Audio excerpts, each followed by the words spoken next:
Napapawaw ako sa pagkabukas ko. Grabe oh. Bumungad sa akin itong litra na to. Lexus, Science Together with Art. Ganda. Akala ko diretsong bukas tayo. Ayan, tapos ito yung board nyo. Pati pa naman board oh. Wala man lang kakalawang-kalawang. Yun, for today's video. Bali, first time ko makagawa ng ganitong klaseng unit. Ayan oh. Lexus na pre-amplifier. Okay, bali tone control ang dating nito. Katulad sa mga integrated, di ba? Yung ganito, may mga bass, mid, treble siya. Ito yung pinaka-tone control naman na hiwalay ng Lexus. Pwede mo siyang gamitin kahit sa mga naka-full setup ka. Yung mga kompletong processor, pwede mo pa isingit ito. Kasi nga nakahiwalay ito. Yan, bass, treble. Kaso dalawa lang, naka-two-way lang siya. Bass and din treble siya, wala siyang mid. Okay, ayan o. Parang dating niya maximizer. And bass, treble, tapos volume, and then input. Ito yung input para dito sa may mga input syempre. Tapos ito yung pinaka-master volume niya, ito yung treble, ito yung bass. Tapos itong plane, or ito yung selector sa may direct, or gagamitin mo yung tone control niya. Kaya gumagana na ito, pati itong amplifier natin kasi tinetesting ko na para alaman natin agad yung pinaka-issue niya. Tapos ito pala yung back panel niya para mas makita nyo. Okay?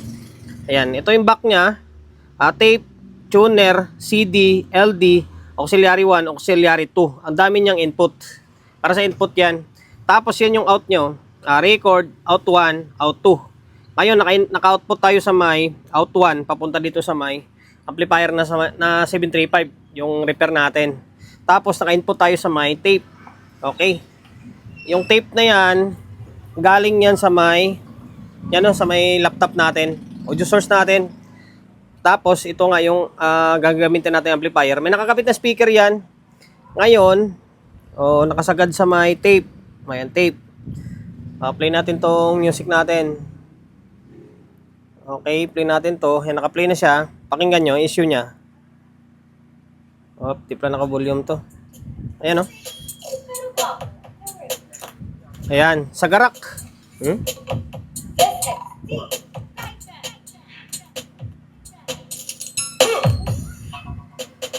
Sagarak yung control niya. Tapos dito, hindi gaano gumagana. Gagana siya kapag nasa baba na. Yung pinakatodo na. Ito itong bass niya, ganun din. Ayan o, mahina. Wala, mahina nga. Tapos kapag naka-unpress yan, nakarekta ka.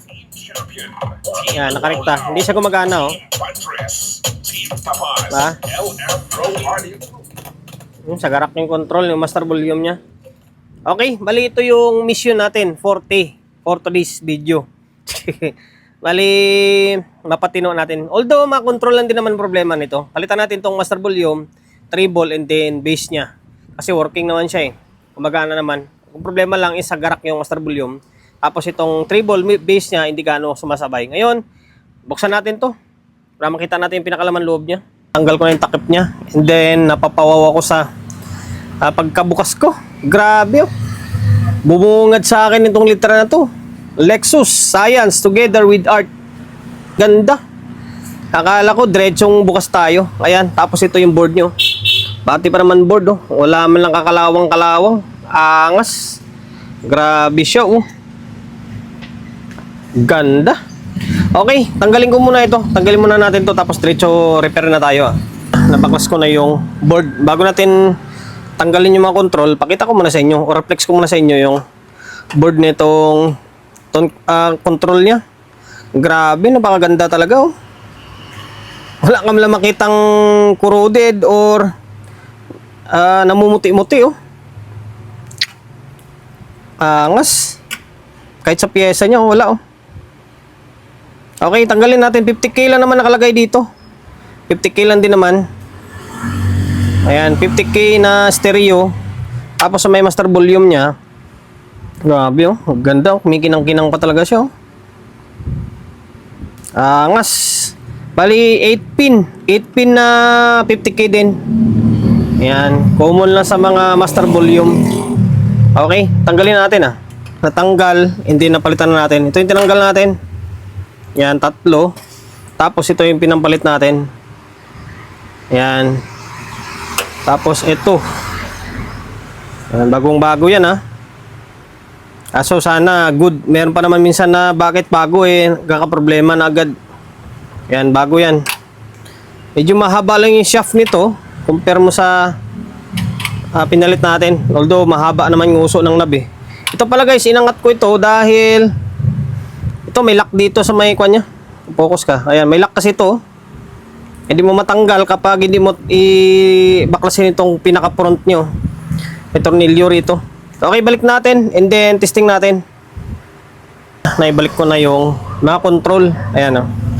Ito, yung knob na lang, hindi ko pa naibalik. Mamaya na lang. Ito yung mga control na pinampalit natin ha. Ayan, naka-power on. Naka-power on na siya oh. And then, ito, naka-input, naka-output. Ito pa rin, Sakura na B735 yung pang-testing natin. Naka-play yung music. Teka lang. Ayan, para hindi maputol yung music natin. Ngayon, ito siya. Wala na sa garak yung master volume. Oh. Wala na sa garak.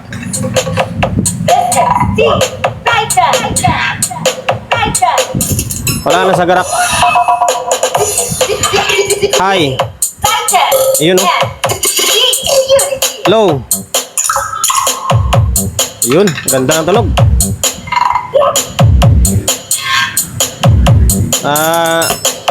Yan, direct. We are united Engage. as one. This is Team Unity. Powered by Yun, Team Stroker, Team Champion, Team Laulau. Okay na, wala nang kasabit-sabit yung mga control. Master volume, wala no? Wala ka nang maramdaman na ingay. Ngayon, wala. TV Audio Group, MRM. Team Bulldozer. Loudness. JVM. Team Mighty.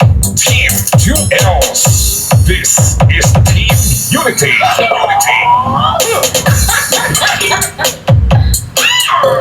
Magana na.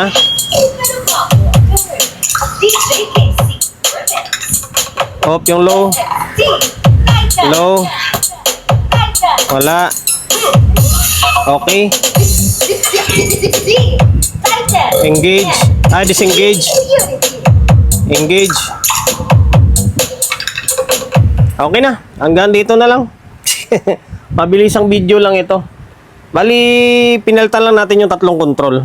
Control lang naman problema sa mga ganitong klaseng issue. Sa mga sagarak-sagarak. Control lang naman yan.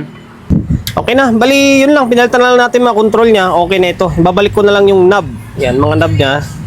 Babalik ko na lang ito. And then, may relay rin pala. Ngayon ko lang napansin, no? Maganda siya. May relay siya para sa DC niya. Okay. Ewan ko kung meron pa mga unit na ganito klaseng meron pang ganitong klaseng unit ngayon na lumalabas para kung sakali may encounter nyo. Malay natin, di ba? Malay natin, baka may mga ganitong klaseng unit pa na lumalabas sa market or meron pang kayong ganito na nagkataon na ganun nga yung issue, garalgal, tunog, or hagasas kapag pinipihit ng control. Palitan nyo lang yung control niya. Okay, sir, kung sino ka man.